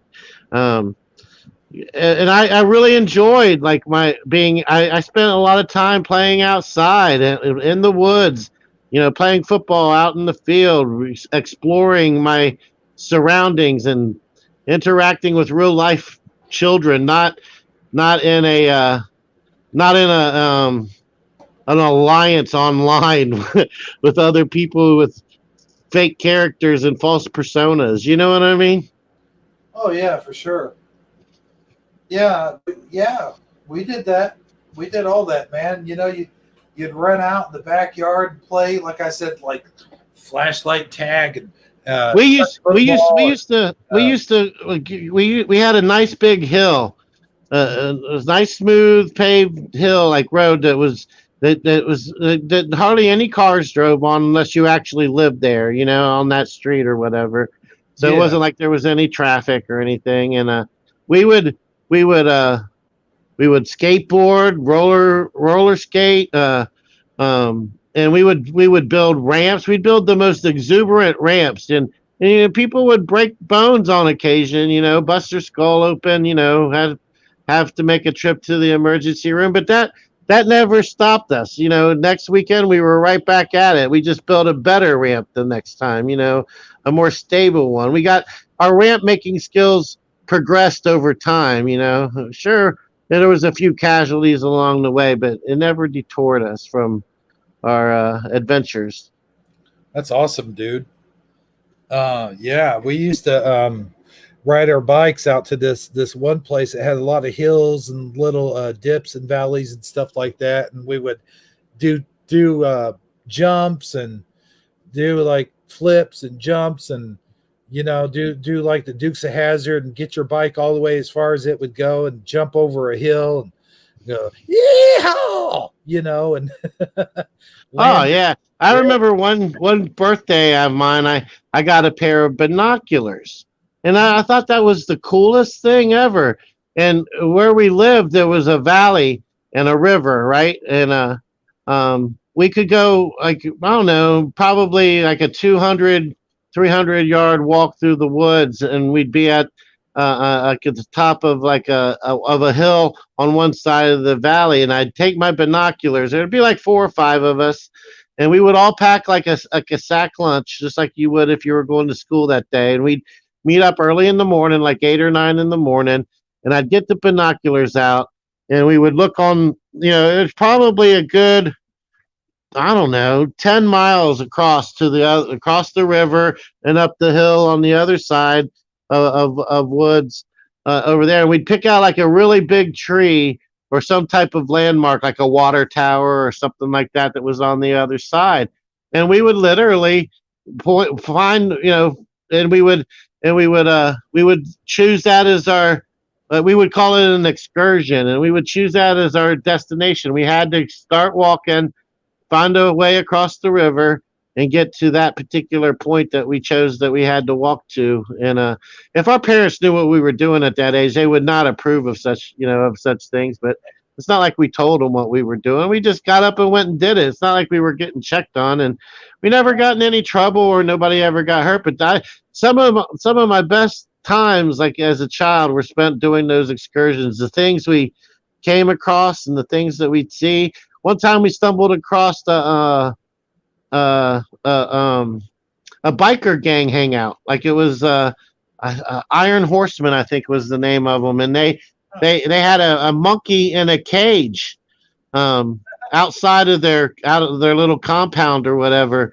Yeah. And they would feed him beers, and he would smoke cigars and do other lewd acts that I'm not going to mention on here. And when we found this guy. We couldn't believe what we were seeing. We were hanging out at a biker shack, being entertained by a monkey in a cage.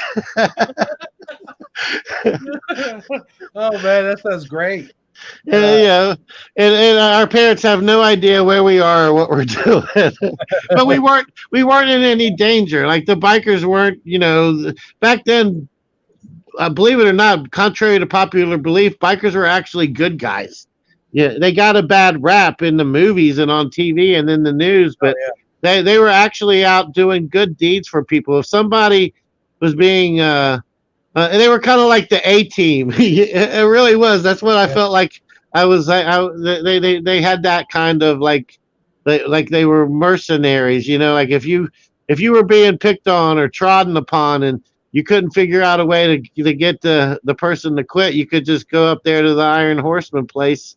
If the police wouldn't help you out, they sure as heck would, Yeah. And I mean, even to this day, like if there's a military funeral and there's like a bunch of protesters or something like that, the good old biker gangs come up and they form a chain and they keep the protesters at bay, you know, and so they do good things like that. And that's what people don't realize. Like you said, they get a bad rep in the movies and stuff, but on the other hand, you know, you still don't want to fuck with one. Like you don't want to go up and be wearing his colors, you know? Well, no, but as a child, you're never going to offend a biker, no matter what color shirt you're wearing.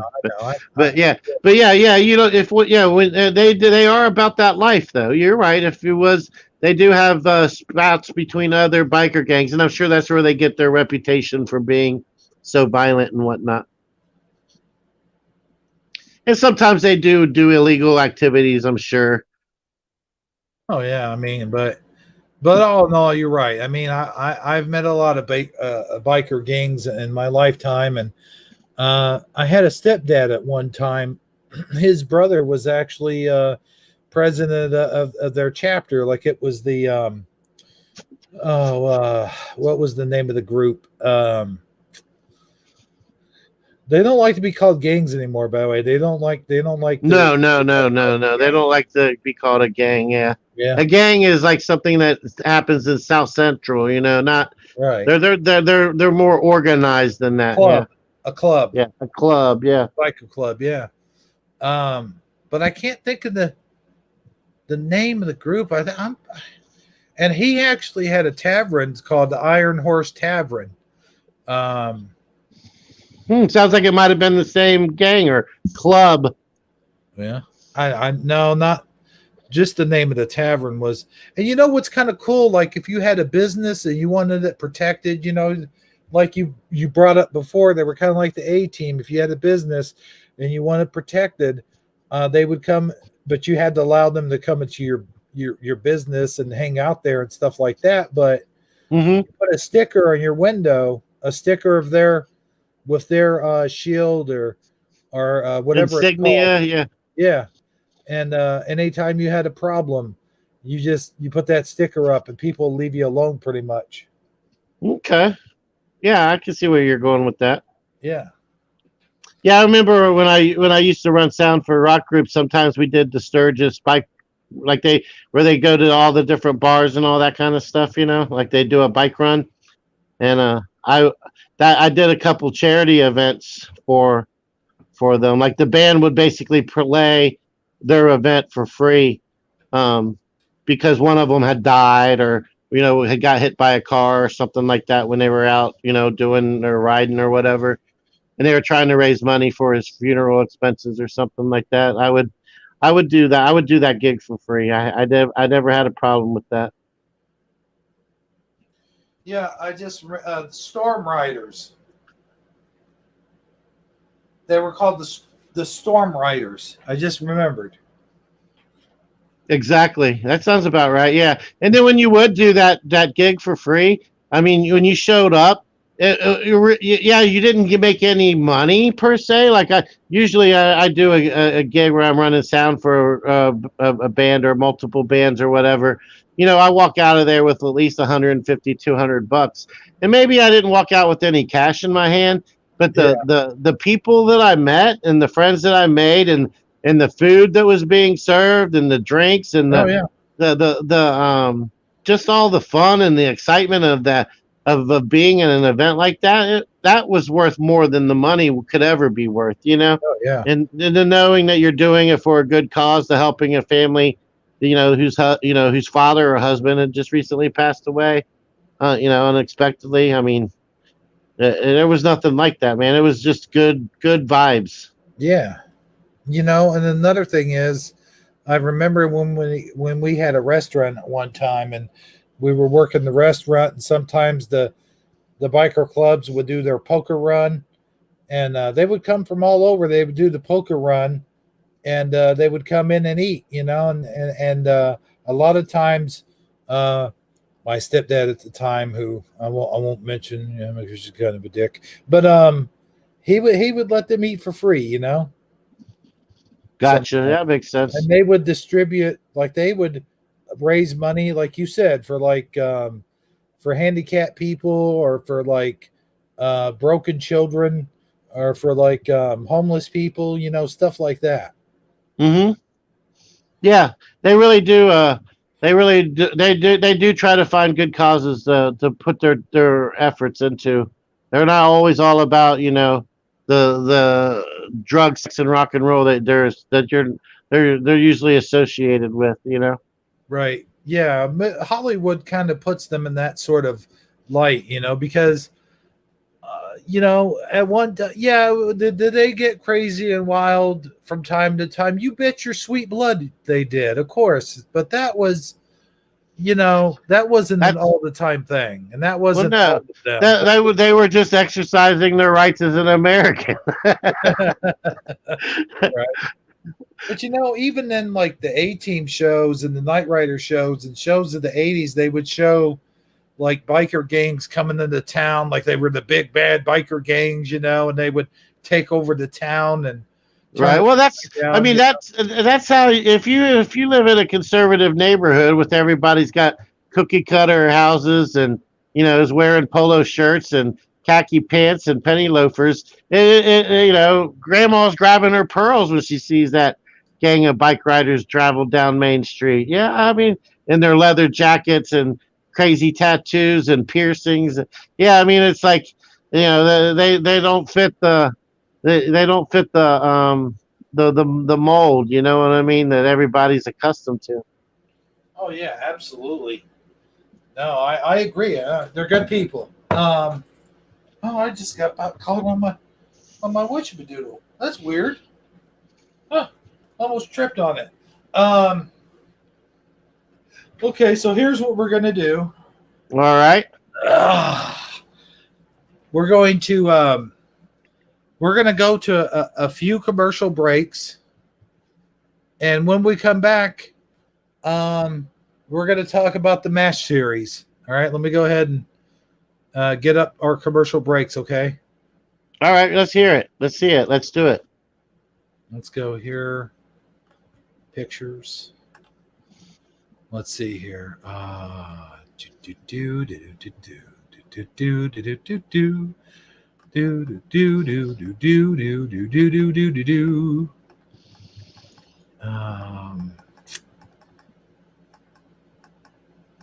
Here's what people missed the other day. Let's see here.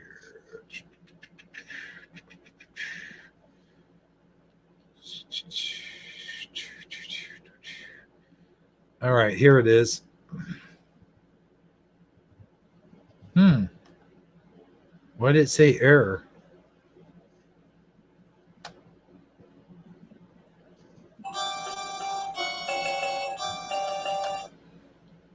Okay, I will be right back after these messages. Okay, you ready for these messages? Yeah, I'm ready.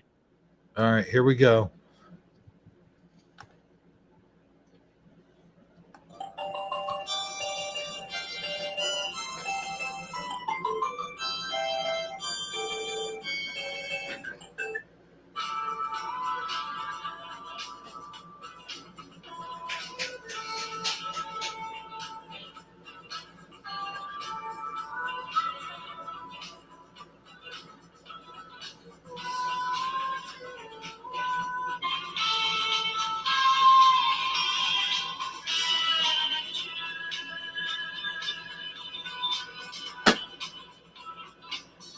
Hey, Luigi, can you turn that down? I'm trying to do the books over here.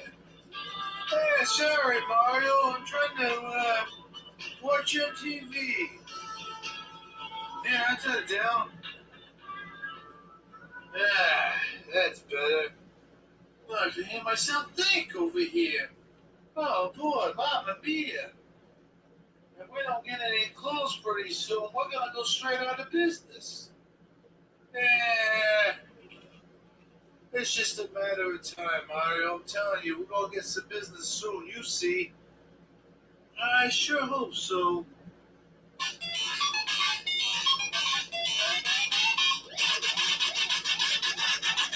Luigi, sorry.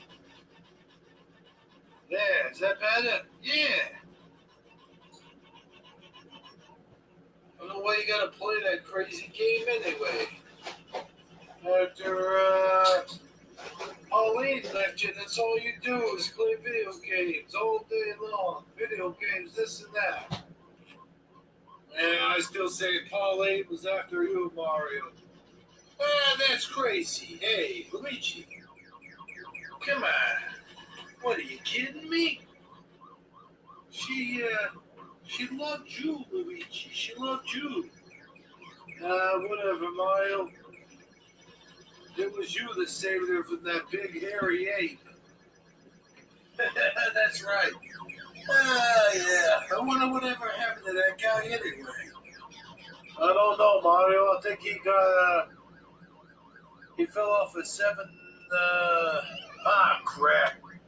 Last I heard of him, last I heard of that guy, he fell off of a 100-story building. Oh, was that right? Sheesh. Way to go. Yeah, he was trying to dodge a barrel that was running over him. Whoosh, all the way down. All right. And we're back. Oops. Whoops. And we're back. Sorry about that, folks. So, Sagi, we're back. Hello? Okay, well, I guess we lost Sagi.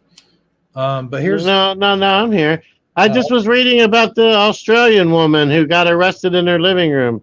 Yeah, that's the one I was telling you about. Yeah. It just came up in my feed, or actually in my email from like a thing called Reclaim the Net or something. But I was trying to figure out a way to share with you, but it's an email, so there's no way for me to send it to you. Well, no, it was on my Facebook feed. I think Connie Joe Wood shared it. Gotcha. Or no. One of those people. Teresa Lynch. Oh, okay. That's who it was. No, remember I was telling you, I showed you the screenshots, and it was about, I got to a conversation with someone, and it said, I think in Australia, they don't have the freedom of free speech like we do here in America. I think. Can you hear me? Yeah. I want to read this real quick, okay? Yeah, go ahead. All right. Social media continues to be a dangerous place for some users hoping to take civil action or even express their opinions, as it can lead to real-life consequences at the hands of the authorities. And we're not talking about China this time either. Instead, it was in Ballarat, Australia, that the police got into the apartment of 28-year-old Zoe Bueller to handcuff and arrest her over a Facebook post. And then there's an attached video. The charge against the woman who was pregnant and was arrested on Wednesday. Uh-oh. He went away. I didn't send him away. All right, I have to check back in. All right, then I'm back now, right? Uh-huh. Let me know when I disappear again. I'll try to hurry through it, okay? All right. The charge against the woman who was pregnant and was arrested on Wednesday in front of her infant child and partner was incitement. Namely, Bueller tried to organize an online event and invite others to attend an anti-lockdown protest on September the 5th. So all she was trying to do is get people to come to do a protest on September the 5th. And it sounds like, her being a pregnant woman and everything, I don't think she was planning on burning or looting or anything. I think it was actually going to be a peaceful protest, like, some of the ones we've been experiencing. Right. So there would be no reason to arrest her for just trying to organize, here in the U.S. But let me go. This is Australia. Keep that in mind. Right. They came into our house. Yeah, the message on Facebook announcing Freedom Day Ballarat. Urged anyone attending to wear a mask and respect social distancing measures, but also turn out to support fight for freedom and human rights in the face of extreme lockdown measures in the Australian state of Victoria. Um, and then it says here, all social distancing measures are to be followed so we don't get arrested, please. Please wear a mask unless you have a medical reason not to. September 5th is Freedom Day. As some of you may have seen, the government has gone to extreme measures and are using scare tactics through the media to prevent the Melbourne protests. Here in Ballarat, we can be a voice for those in stage 4 lockdowns. We can be seen and heard, and hopefully. You left. You left, man. You bounced out. I'm coming back. Was it where did you leave me at? Peaceful protest. Okay. Unless you have a medical condition, like wear a mask unless you have a medical condition. Okay. Unless you have a medical reason not to. September 5th is Freedom Day. As some of you may have seen, the government has gone into extreme measures and are using scare tactics to the media to prevent the Melbourne protests. Here in the Ballarat, we can be a voice for those in stage 4 lockdowns. We can be seen and heard and hopefully make a difference. End lockdown. Stand for human rights. We live in a free country. Meet at the bottom of such and such mall at 11 a.m. Make a sign. See you there. Okay, so Bruler, who is seen crying and distressed in the video that has been circulating since, managed to ask the arresting officers who told her she was guilty of incitement. The key question: incitement to what? Hold on, sorry. Let me mute up. All right, yeah, I'll go ahead and did I fall out that time? Did you hear me say incitement to what? Oh yeah, you're on mute. Yeah, I had to mute up. I'm getting an echo. Hold on. Okay.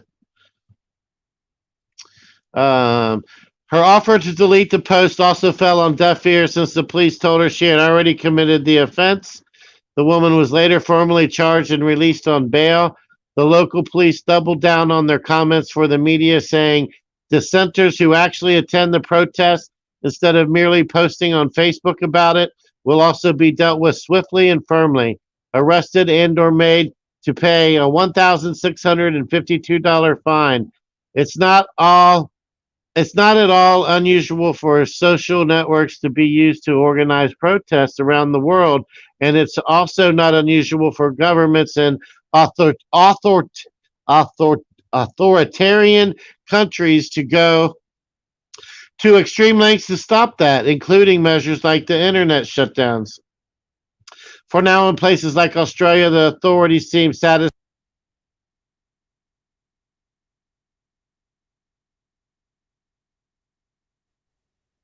The authorities have you bounced out. What?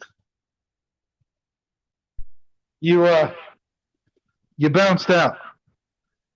Well, I'm back now. I don't know when I lost you, but basically, the authorities don't have a problem with arresting people in their living rooms to keep them from protesting in the authoritarian country of Australia.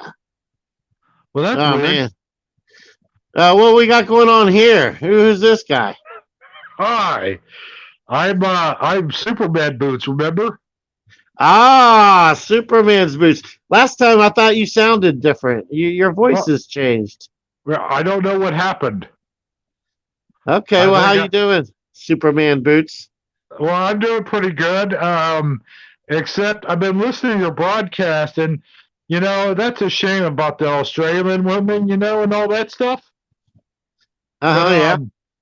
My most important thing that I gathered from the broadcast, though, Sagi, was you being a kid and not having an Atari. That breaks my heart.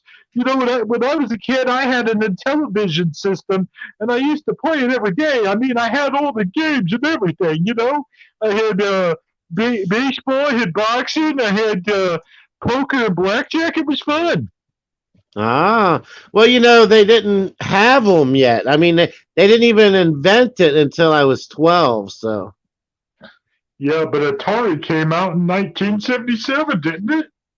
I thought you said 82. No, that's what Hebrew said. Hebrew's a liar. Oh, okay. Well, maybe it did come out in 77, but I don't remember having one till I was about 10 or 11 at the earliest. So,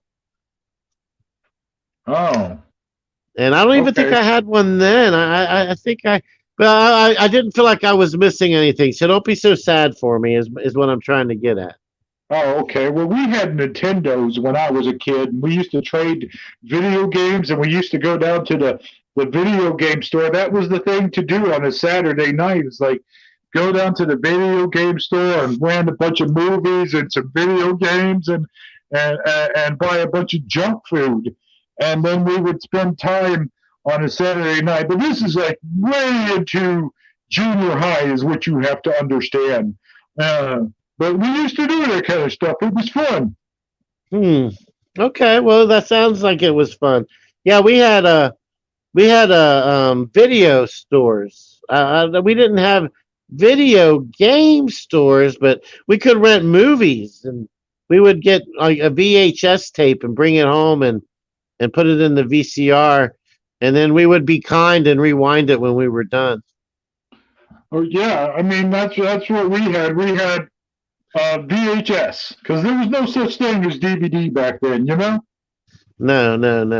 Now these kids are so dang spoiled with all their DVD players and their MP3 players and their dang internet. All they do all day long is stay on the internet and play their stupid internet games and get on the book face, and make silly comments and then they cuss each other out and they even threaten each other sometimes. It's a damn shame. Kids ought to get outside and they ought to play and exercise. That's all I have to say about that. Yeah, I agree. It ain't nothing like stomping through a mud puddle for a good old time. And I got to tell you something else, Sagi. We used to drink out of the water hose too. We didn't have professional boss water like these youngins have today. They just don't know how good they have it. Like they don't have to drink out of hose water too. And I didn't care how nasty it tasted on a hot day during the summertime when you were sweating and you were playing all day outside. You drink hose water and you liked it. Oh yeah, the trick to the hose water is you gotta let the water that's been sitting in the hose, you have to let the water run for about a minute or so that hot water in the hose gets out of it. And then I would go so far as to say that the water coming out of the water hose when we were a kid was probably better for you than most of these fancy schmancy bottled waters that you can buy at your local gas station. Just saying. So, Superman Boots, I have a question for you. I actually have a question for him. Oh, okay. Well, go ahead.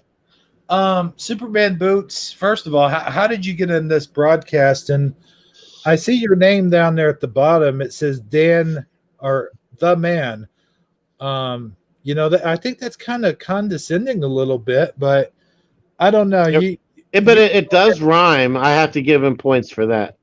Oh yeah, I definitely give him points for that. But why aren't our names showing up now? I don't know. Oh man, must be something you did. Yeah. Well, I'll let him answer it, and you can go ahead and ask him a question. I got to go do something, by the way. Okay, that's fine. So I Superman Boots, can you hear me? Are you there?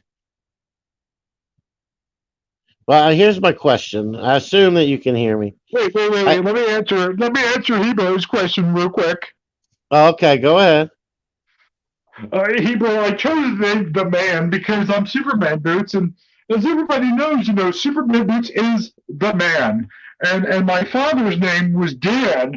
I only knew my father when I was like a little kid, about 3 years old, and then he left us for some hooker in Montreal. So that's why I used Dan. I loved my dad, even though he left me when I was 3 years old. I still loved my dad. Hebrew, are you there? He said he had to go away for a minute. Oh, okay. Well, what was your question, Sagi? Well, I mean, I did give you points for your name rhyming, by the way. Oh, well, thank you. Oh, you're welcome. And the other thing I wanted to ask you is I'm curious about your name, Superman's Boots. Do you actually own a pair of Superman's boots? And if so, are you wearing them now? No, I don't wear them on the air because you see, Sagi, a long time ago when I was a little kid, I was probably about 8 years old. I went and I actually met Christopher Reeves, and he gave me a pair of his boots, signed, autographed. He autographed a pair of them, and I keep them in my cabinet, and that's why I like to call myself Superman Boots. Okay, that makes sense. I can see that. All right. Yeah. So what color are your boots? Well, that's a funny story. Is actually they used to be like real dark red, but now they turned to pink because my display case is it's over by the sun. When the sun shines in through the window, so it it faded the color, Sagi. Huh. Yeah, have you ever tried like polishing them up or anything like that? Maybe to restore the original color? No, I kept them in the case. I'm afraid if I try to polish them up, like the autograph will rub off. All right, and I got one last question in regards to these boots. Since they're called, Superman's boots, and I realize you got them from Christopher Reeves and everything, but do they give you any special power when you wear them? I mean, are you able to fly? Can you catch bullets? Or No, but X-ray vision, heat rays, anything like that? no, but Sergio, that's a good question. And I gotta say, when I used to put them on, like I haven't put them on since I was a little kid. Like I mentioned, I put them up on my glass case, and that's the only place I have them right now. But when I used to put them on, they made me run and jump super fast. Like it made me run super fast, and they made me jump really high. And Well, I hate to tell you the Superman boots, but when you're a kid, anytime you get a new pair of shoes, you feel like you can run extra fast and jump super high. It's just kind of like it's just what happens when a kid gets a new pair of shoes, whether they're Superman boots or Spider-Man's boots or Pro Keds or a pair of Chucks or just some fake, generic ass buddies. You feel like you can run really fast and faster because they're new shoes. It's just, but I'm asking like if you got any special powers or anything. they deflect cat scratches. Like they're really good at deflecting cat scratches. Ah, well, that is a superpower. I stand corrected. Well, Well, actually, I gotta go because my mom says that the chicken pot pie's done. So I'll talk to you guys later. well, enjoy your meal and tell your mom I said hi. Uh, I would, but she told me not to talk to strangers. So, Oh, me and your mom are no stranger, Superman. oh, okay. Well, I am 40 years old, but I still live with my mom. Okay, well, that's good to know. Apparently, you're adopted. Okay, well, it was good talking to you, Sanji. You asked me some really good questions. Like, nobody's ever paid attention to me like that before. And Hebrew brought me on the show because he felt sorry for me. I know that, but it's cool, Hebrew. I know Hebrew gets you. Okay, I gotta go, guys. Bye. Bye bye.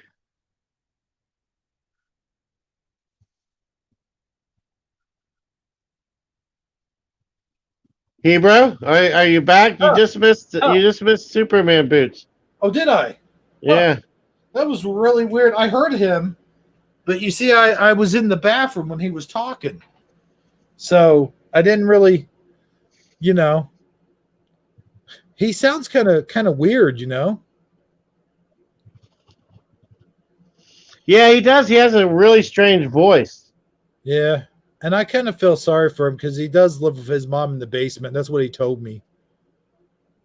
I mean, he doesn't live with her in the basement. He lives in her basement. That's what he told me. Oh no, we lost Sagi again. What's funny is he was probably talking the whole time. Well, I tell you, while Sagi's gone. I'm back. I'm back. Oh, okay. I was sending you a link. It's another Saturday Night Live, or it's a Saturday Night Live skit. So we'll probably have to pause it like every like 30 seconds, you know. So, but it's definitely something I think we should play. I don't know, man. They like to nail you for Saturday Night Live clips. It's a really old one. If that helps any. I'll tell you what. Here's what I'm going to do. I'm going to go ahead and play it. But if it does cut out, like if YouTube says we have to, like if they cut it out, I'll have to cut it out of the program later when this gets re-aired. So I will play it. So we'll just see. Yeah, let's pause it a lot though. Let's pause it like every like minute or so. Okay. All right. Well, hey, and we'll talk about it. Yeah. Before we do that, let's go ahead and give this room one final shout out. Okay. Lorraine Lamour is here. Preliminal. Chaos Reality. Michael Fontaine. Hebrew from Eternia. And did you say Michael Fontaine? Oh, I believe I said Michael Fontaine. Michael Fontaine. And of course, we can't forget the ever so lovely CJ Wood. Oh yeah, CJ Wood.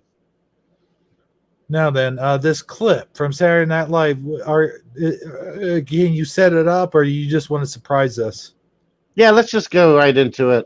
It don't need a whole lot of explanation. It's basically Christopher Reeve auditioning for the part of Superman. Oh yeah, I like this. This is funny. Yes. Yeah, let's. I've seen this.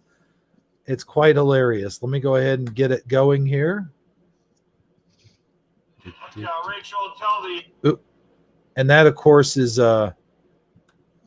James Belushi. Now, this is an official SNL channel thing. So yeah, we're gonna have to. Yeah, basically each time one of them does the their thing, we'll pause it and we'll talk about his attempt.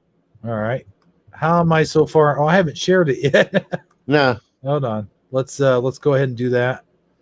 Yeah, don't let it ever go more than say like a minute without pausing it though, okay? Oh yeah. All right. For some reason, hold on. Oh man, are you kidding me? What? It's not letting me. Hold on. Okay, Okay, wait 1 second. Click on. It's not letting me go to application window for some reason. Okay, let me let's see here. Let me exit the studio and then I'll come back in. All right. All right. Let's see if that did it. All right. Let's see. Go to screen share application. No, it's just showing a blank, like a black. And let me show you. This is what I'm getting. Yeah, I don't even see that. I just see. So can't you just go to the YouTube and then just share it off of YouTube? What do you mean? Like just go to the video and then screen share the video? No, it doesn't work like that. It has to go through StreamYard. Well, I don't know how it all works, so I couldn't say one way or the other. And it's just showing me a blank window right now for some reason. Well, close everything. Well, let me go ahead and close it, and then I'll reopen it. Let me close our Hangouts. Maybe that'll do it. Yeah, I'm almost certain that will do it. Okay, let's see here. All right, application. There we go. All right, now we're cooking with gas. All right. There we go. All right, here's this, and you'll have to be the one to tell me when to pause it because I'm not good at subtlety. All right, I got you. All right, here we go. All right, now pause it. Huh? I just wanted to test.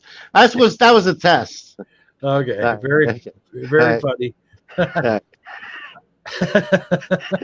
Rachel, tell the Solky brothers I'm going to be a little late for that meeting, all right? All right, no problem. See if you can make it around 5 o'clock. It's going to Okay. last a little while.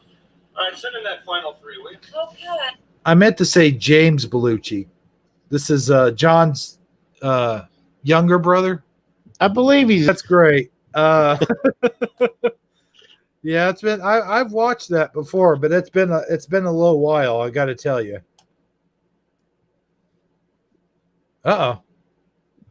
Lotar 900 says, "See you in 90 days." No, I think you're gonna. I think that one's gonna slide through. We paused it well often enough. I think you'll get through. I don't.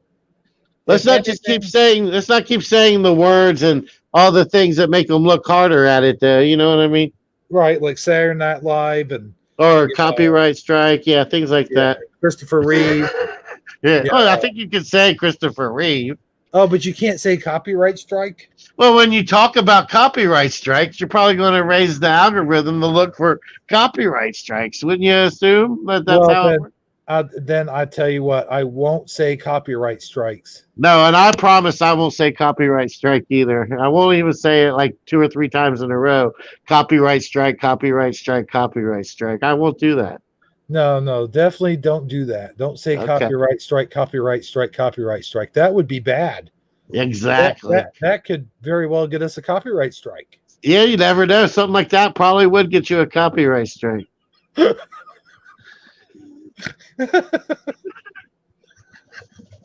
Well, with that being said, I got to say that, if you guys don't see this later, then you'll know why. It's probably because you got a copyright strike. Hey, Go-Kart Bob zoomed in here. He screeched on in, did he? Yeah, he did, man.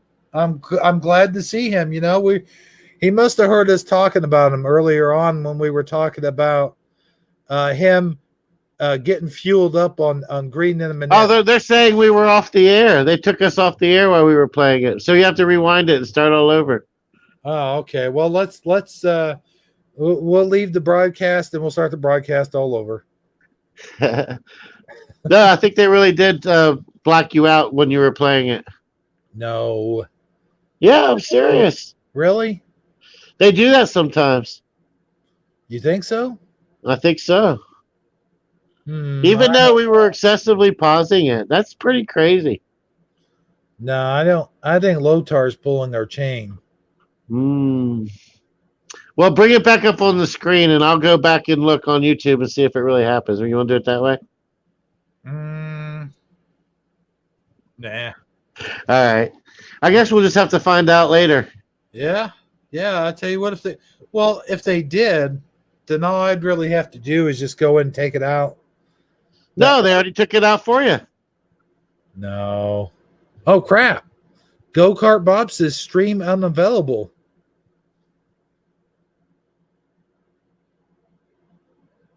And then, wait, Go-Kart, are you messing with us?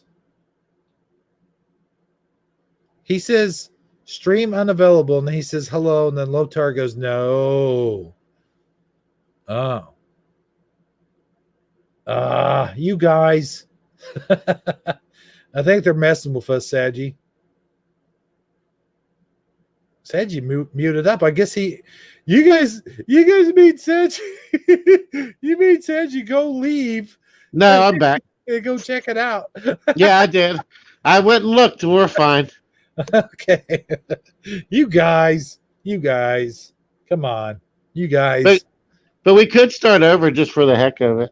Oh, yeah, definitely. Just for Go-Kart's sake, he wasn't here at the beginning of the show, so. Right.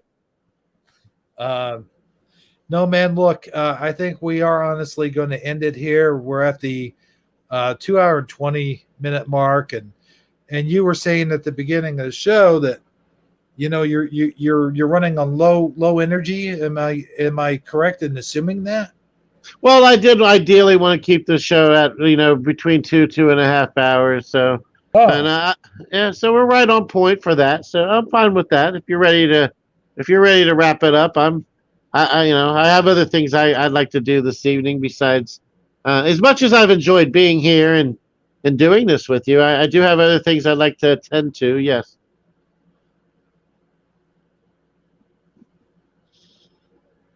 Are you there? Yeah, I'm reading what Lotar's saying here. Oh, okay. Okay, so Go-Kart Bob says, no, it was blacked out for about 3 minutes. Okay. Well, Not messing with you. And then Lotar says, okay, well, we'll talk to the chat room later. They're not on for me, so all it is a black screen. oh yeah, Lothar. Sometimes what you have to do is leave and come back in, and then it'll work. You have to, you have to like exit out of the screen and then hit re-enter, and then you'll see everything. No, actually, Michael Fontaine said he just sent us a picture in Hangouts. Okay, but I mean, I just went and looked at it. We're back on. I mean, I just saw it. So we might have been blacked out for a minute, but we're back on now. No, I gotta watch that and see. Maybe YouTube's automatically cutting them out now. Yeah, I have seen them do that before on other channels when they're playing a clip of something. YouTube will just black it out until they're finished playing the clip. Oh wow, really? Yeah. Huh. I never heard of such things. Yeah. But I just can't believe they were catching it as often as we were pausing it, Yeah, I don't know. See, that's the thing about why I don't want to use clips that are from CNBSC and CBN and NBC. Yeah, they might have some like type of like a phantom track that we can't like detect. Right. But it's like it's a wavelength or something that plays in the background that alerts the algorithm. You know what I mean? Oh yeah, definitely could be. Yeah. But anyway, with that being said, that this whole broadcast actually only got started because Sagi had a new headset and he wanted to check it out and try it out, and I thought, well, what a better way than put his feet to the fire and check it out right on the air. Don't you agree with me, Sagi? Yeah, I can't wait to go back and listen to it and see how much better or worse or different I sound. Oh man, I'm telling you, you sound so much better. I don't think I echoed during the whole show, although I think I did when Superman Boots was on. Like his microphone was messed up. Right. Well, yeah, I can see how that might have been the case. And I'm sorry if you guys didn't get to see the clips. I can put let me real quick before you close it down. I mean, I don't have to just type in Superman or Christopher Reeve Superman audition in YouTube, and you guys can go find it and watch it for yourselves. If you They do might want they might actually run into a situation where they're going to get the real audition. They probably need to go SNL. I mean I just typed Christopher Reeve's Superman audition. That's how I brought it up. Yeah. You did? Yeah. Huh. Well, wait a minute now. How were they able to say that was what's her face if they couldn't see it? Well, I don't think they blacked it out at the very beginning. I think somewhere along the way. Oh, yeah, that would make sense. Yeah. Huh. Yeah, I guess we'll have to go back and see it because the proof will be in the pudding. Yep, definitely. But anyway, Sagi, did you have anything else you wanted to share? Sir?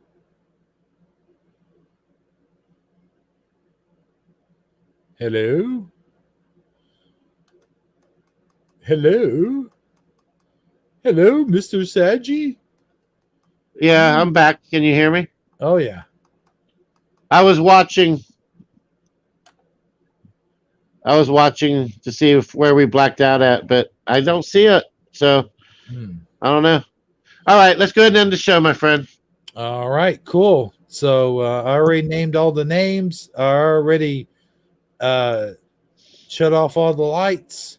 Last thing we have to do is, go ahead and tell this good, fine, glorious group what you think of them. Well, I think that they're freaking awesome. We got, did you already do the shout out? I did the final shout out, sir. Okay. Well, I was just going to say goodbye to Go Kart Bob, Michael Fontaine, Lorraine Lamour, Preliminal, and Hebrew from Eternia, Oh, that guy. Lotar 900, Tobin Schwing, Affected by Grace, and that's as far back as I can go. But I do think CJ Wood popped in as well. Oh, yeah, for sure. And Chaos Reality.